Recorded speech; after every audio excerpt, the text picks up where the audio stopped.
Pretty cool. Um, I said I wasn't going to do it, but honestly, it's one of the things I can just let run, and then next week we can do the same thing. So I am going to actually play something for you guys.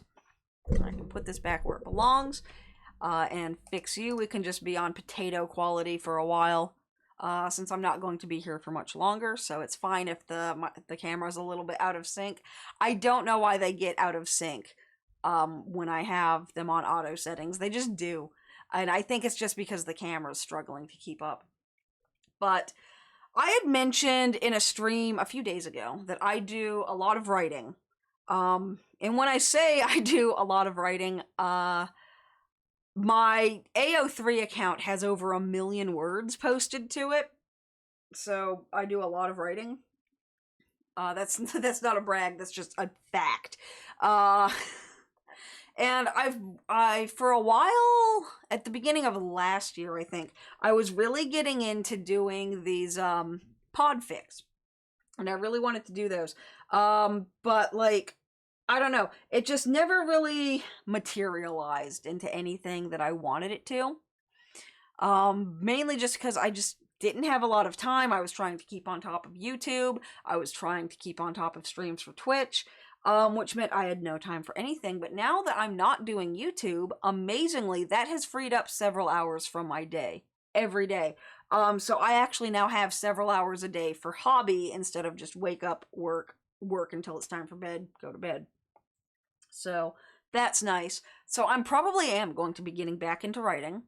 And one thing I want to start to do is at the end of these streams kind of do something that's not quite writing. I want to start recording my podfic a bit more, which might be a little bit dangerous if I do those at the end. We'll see, because my voice does start getting a little rough, but maybe with practice, things will get better. Also, these streams are not normally 6 hours long. This stream has actually been twice as long as they normally are. I just had a lot of really long segments this time.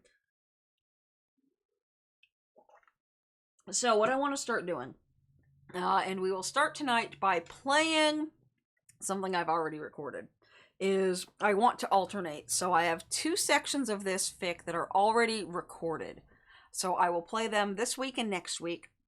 And then the week following, so week 3, will be another live recording session where at the end I will record the next chapter. And then the week following, I will play you the mastered version. Because I don't know if people are really familiar with Podfic. If you're not, it's basically an audiobook, but for fanfic, is what it is.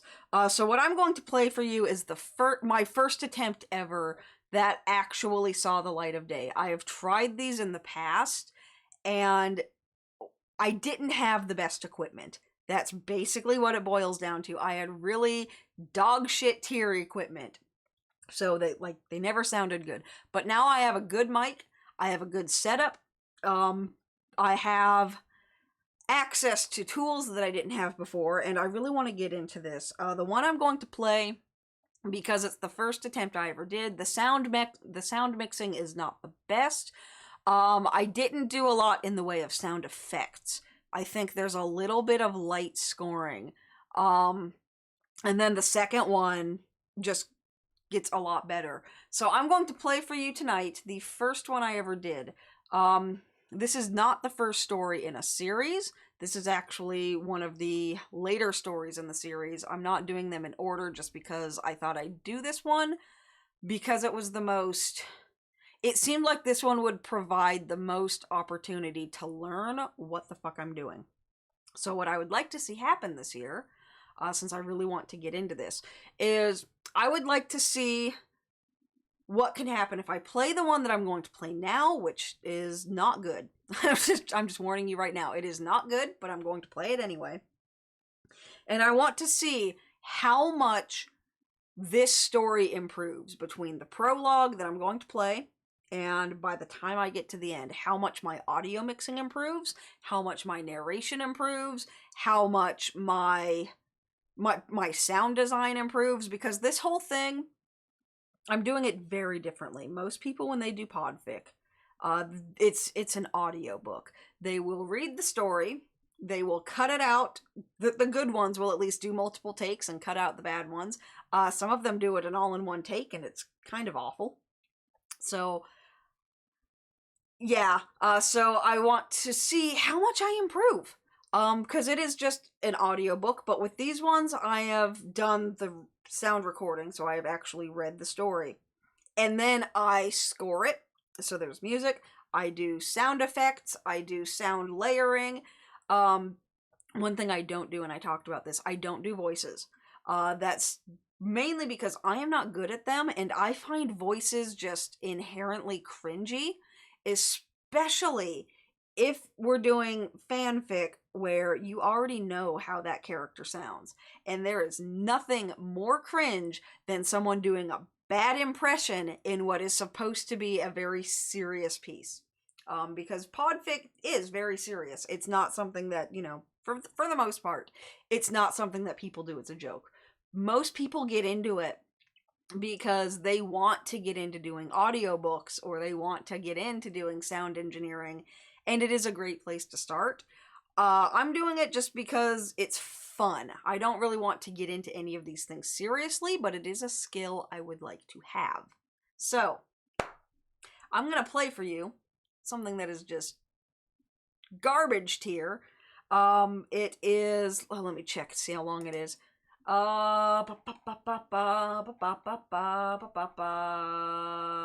Published.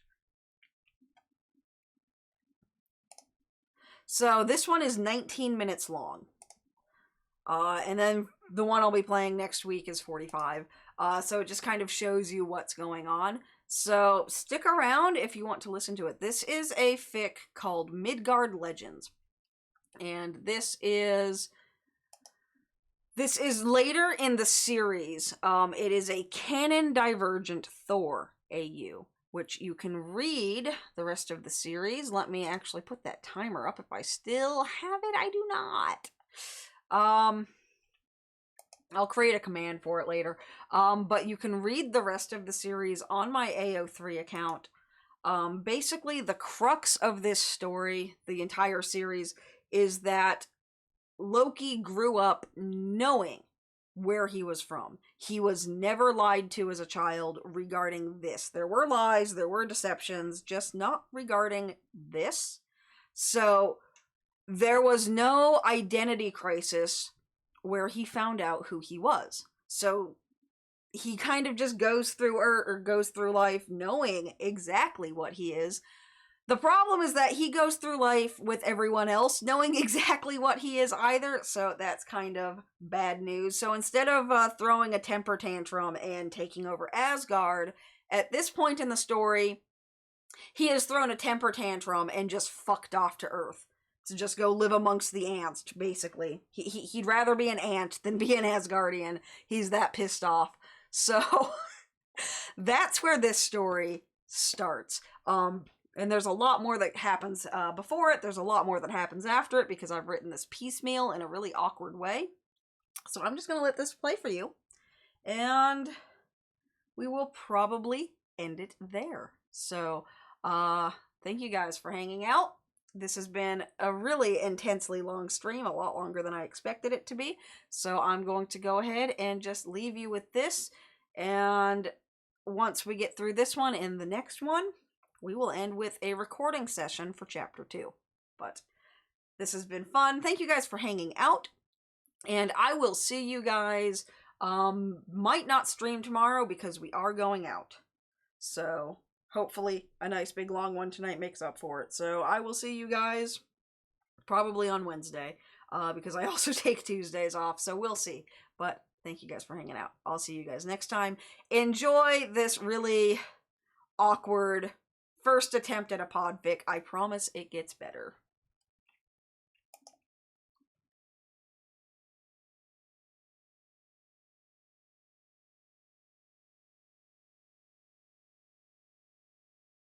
I beseech you heartily, scurvy, lousy knave, at my desires and my requests and my petitions to eat, look you, Loki slapped David across the face with the leek. This leek, because, look you, he slapped him with it again, and David took a large step back this time. You do not love it, nor do your affections, nor your appetites, nor your digestions do agree with it. I would desire you to eat it.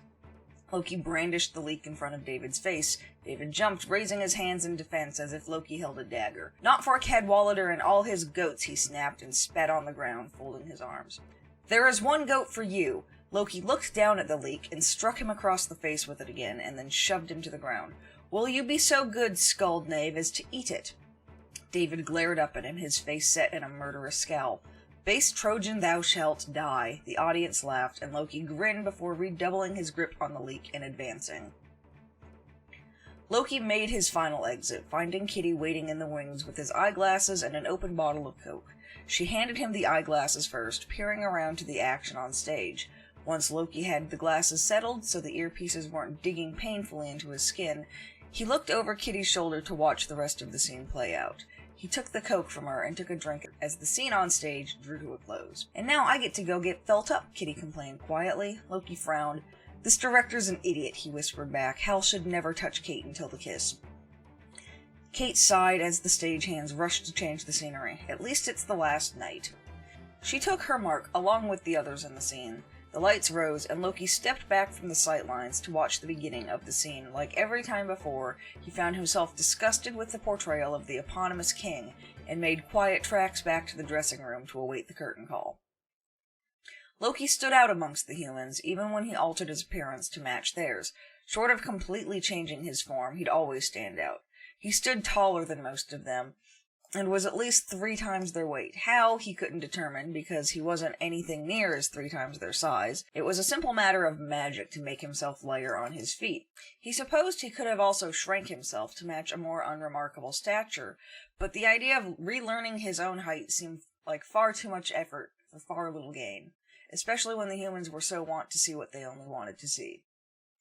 A stolen pair of spectacles, for one reason or another, made humans see him as something benign, something to be ignored. An overcoat too wide in the shoulders seemed to make him disappear entirely. He didn't even have to expend magic to hide from the humans. They were all too willing to pretend he wasn't there on their own. It was an illusion that suited Loki perfectly, at least for the time being. In the dressing room, listening to the dialogue from the stage over a tinny speaker, Loki pulled his hair back into a tail and took off his glasses, blinking several times to clear his vision. Technically, he was meant to remain in full costume until curtain call, but he felt as if he were suffocating beneath the heavy makeup worn to counterbalance the hot lights above the stage. The water from the tap never went beyond vaguely warm, but it was enough to clean his face. Looking back into the mirror, he could see the dark circles under his eyes. Opening and closing nights were always the toughest, he thought. Opening because he could practically taste everyone's nervous energy, and closing because he was positively exhausted. The after-party was a custom he'd come to loathe, but in which he participated all the same. So much time spent in this false human skin under burning lights was almost enough to make him choke some days. The thought of being made to stay in the theater for some time after was almost enough to make him give up on the whole realm. Humans were difficult creatures at parties, but then what good was all of Loki's countless years of training if he couldn't act like a human for an evening? In the hall outside, the stage manager announced curtain call in 2 minutes' time, and those around Loki slowly began to shuffle out of the room. Loki put his eyeglasses back on and stared back at his tired reflection in the mirror. If he hadn't known better, he'd have mistaken the man staring back at him for just another human. It was almost frightening. Once more into the breach, he told himself as he grabbed his Coke and returned to the wings. Loki sat backstage, half listening to someone's lover tell stories about art school. Loki hadn't been paying attention when the man introduced himself, and he was coming to regret it. At least if he'd known which actor had invited the incessant fly in his ear, Loki could return him to his keeper.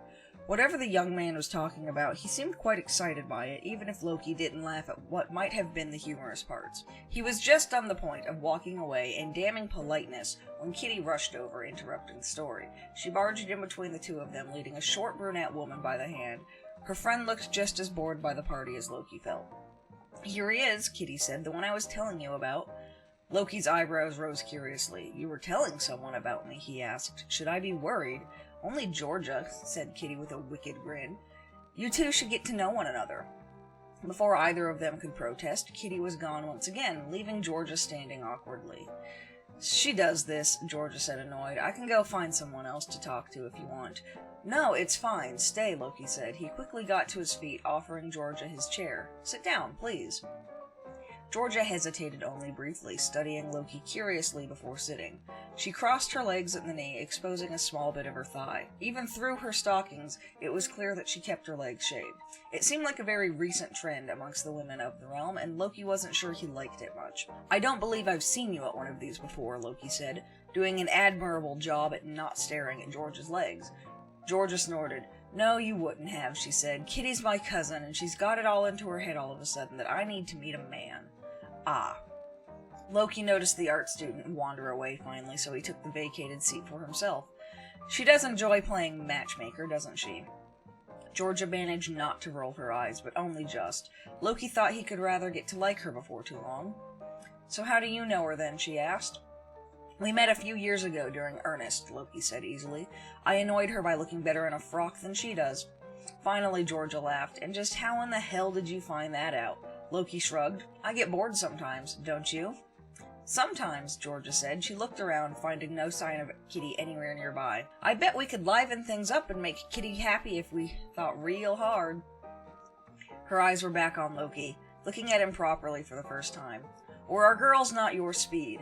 Loki hadn't intended to take her to bed, but he rather felt as if he were being challenged to it now. And it wasn't exactly like he was against the idea. He leaned in close and looked at her over the rims of his glasses. Perhaps I ought to show you around, he said, since it's your first time here. He stood, offering his hand. Georgia took it, letting Loki lead her through the maze of prop closets and side rooms. He quickly found an unoccupied costume room and guided Georgia inside, leaning in to kiss her before the door was even closed. He half expected her to pull away, or worse, slap him, but she eagerly kissed him back instead. Loki deepened the kiss, backing her into a disused vanity against the wall. He lifted her up onto it, putting himself between her knees. What'd you say your name was? Georgia asked suddenly. Luke, Loki answered breathlessly. He started trailing kisses down her neck as he let his hands wander across her body. Georgia hitched herself up slightly, allowing Loki to reach down and unfasten some of the various clips and snaps from her undergarments. Where's that accent from, Luke? She asked. England, Loki answered, deciding suddenly that her brassiere needed to come off as well. You're English, she asked. Nope, just learn the language there, Loki said. He forgot about her brassiere and instead moved to open his trousers. Did Kitty tell you I'm a prince? I thought she was just bullshitting me so I'd talk to you, Georgia said. Loki laughed easily. There may have been a bit of that as well. He took her right there on the vanity, neither of them bothering to keep their voices down. It wasn't as if half the troop hadn't done something similar at one point. So where are you from? Georgia asked, her breath hot against Loki's neck. Very, very north of England, he managed. Suddenly the door slammed open. Loki froze, not sure if he should be annoyed at the intrusion, or that he'd left the door unlocked. We're at war with Japan! Loki adjusted his glasses and turned to glare at the intruder. He was a stagehand called Peter or something. Loki didn't particularly care. He glanced down at where he was still inside Georgia and jerked his head toward the door. We're a little busy, he said. Peter belatedly realized what he'd walked into and quickly shut the door, muttering an apology. Peasants, Loki complained. Georgia laughed, burying her face in Loki's shoulder. Shaking his head, Loki couldn't help but laugh as well. Where were we? He asked.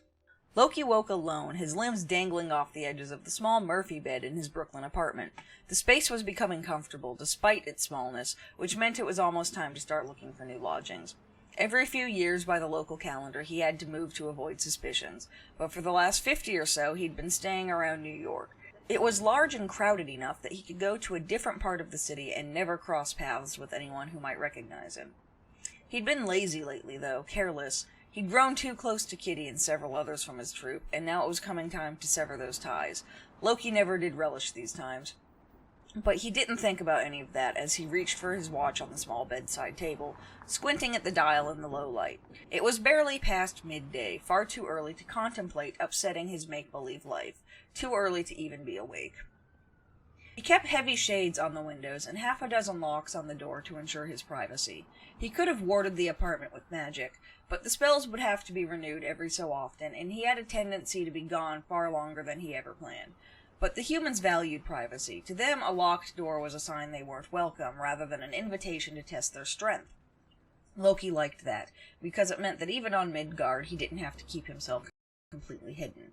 While in his small apartment, at least, he was free to wear his own skin and sleep however he liked. And how he liked to sleep was wearing nothing at all. He shifted about in bed, debating going back to sleep. The show had closed, leaving Loki with little to do until the next interesting script came along.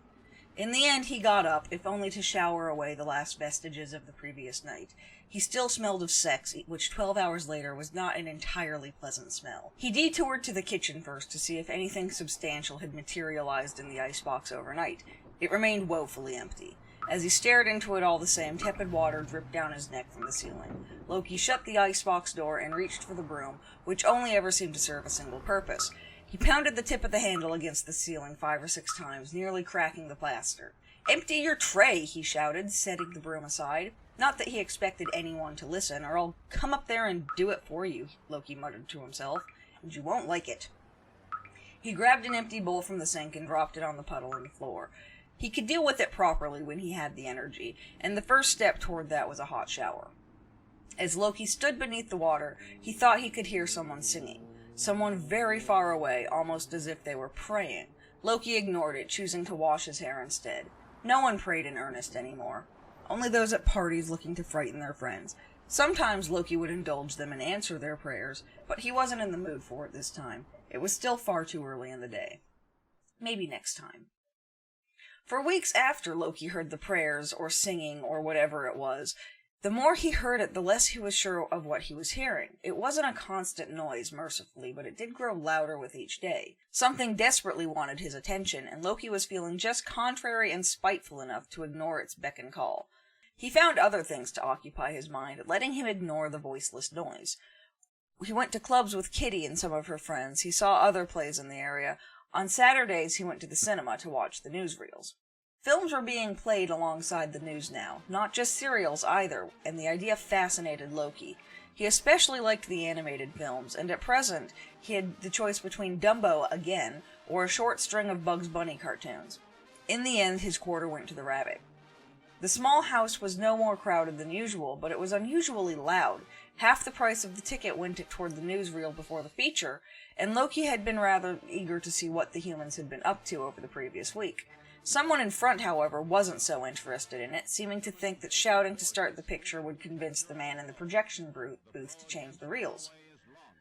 By the third scathing catcall, Loki started to get out of his seat. He wasn't sure what he was going to do to the idiot in the front of the house, but he was sure he'd figure something out along the way. "Hey, you want to shut up?" At the second voice cutting over the reel, Loki took his seat again. If someone else was going to deal with the problem, he was more than happy to let them. The heckler stood, turning to loom over those around him. "What?" he asked. "You want to take this outside, Pipsqueak?" Someone else stood, the two of them completely blocking Loki's view of the screen. Yeah, I do," said the boy. At least, Loki thought he was a boy, despite his voice. The two of them left the house in a hurry, the larger one pushing the other up the aisle as the news shifted slightly from propaganda to developments from overseas. The reporting was at once terribly sensational and heavily censored, giving only the barest facts. One thing was clear, though. Something had happened in Norway. Tonsberg, to be precise. Loki sat up in his seat to listen more attentively, hoping to glean anything useful from the report. He recognized something about the name, but it had been years since Midgard was the topic of conversation around Asgard. Loki had been all of 10 when the decree to lock off the realm was issued, but still the name stuck in his mind like a thorn. By the time the reel finished and the cartoon began, Loki had lost all interest in what played on the screen. He got up from his seat and wandered outside to think. Something was deeply important about Norway, but Loki couldn't remember what it was for the life of him. The only thing to be done was to go have a look for himself. Loki had been to that region of Midgard before. Early in Thor's Selfmid, Loki spent time in Lapland and Svalbard looking for new methods of intoxication. It took Loki almost a day of shadow walking to find Tonsberg. In the south of the nation, and when he did find it, it was a mess. Buildings lay in ruins, some still smoldering. It had been, by his calculations, at least 3 days since the attack on these people, and still they remained scattered and panicked. Looking around, he wasn't entirely sure what else to expect from them, though. A young girl stood in the cobblestone road crying. Loki couldn't very easily judge the ages of young humans, but she seemed old enough to speak. Loki stepped from the shadows and knelt down in front of her. "Can you tell me what happened here?" he asked softly. The girl began to cry in earnest, wailing for her mother. "No, of course not," Loki mused quietly. He pressed his thumb to his lips before bringing it to the girl's face to wipe away her tears. "You're far too young to remember any of this, aren't you?" he said quietly. "Not even in your dreams." Loki noticed a young woman rushing toward them, and pointed to her. "Is this your mother?" he asked. The girl nodded, her mother stopping to pick her up. "Thank you," she said to Loki. Loki nodded. "Can you tell me what happened here?" he asked. "What were they after?" The woman looked around the devastation of her town, utter bewilderment written on her face. "The church," she said finally. "They wanted something from the church. That's where it started." It was more than enough to go on. Loki nodded, recalling discussions of holy wars from his youth. "Go home," he told her. "It's not safe out here, but help is coming." The woman nodded and turned away slowly. Loki watched her go, still unable to think of anything that would be worth this much destruction. No amount of wondering would answer the question, so finally he turned to walk down the road toward the church, or what remained of it. Half of its facade had been blown away, taking its spires with it. Precarious mounds of rubble stood in the way, and against his better judgment Loki climbed over them to get inside. It was clear help had not even thought to arrive. While someone had at least cleared away what Loki estimated to be the bodies of 2 people, no doubt this church's priest included, no one had bothered to clear away the bloodstains from the flagstones.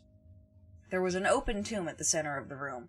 Loki approached it cautiously and peered inside, but found nothing but someone long dead. The only clue he gave was the position of his hands. Something had been taken from him, perhaps whatever it was that lay shattered on the ground in front of his tomb. Apparently not even places of worship were considered sacred.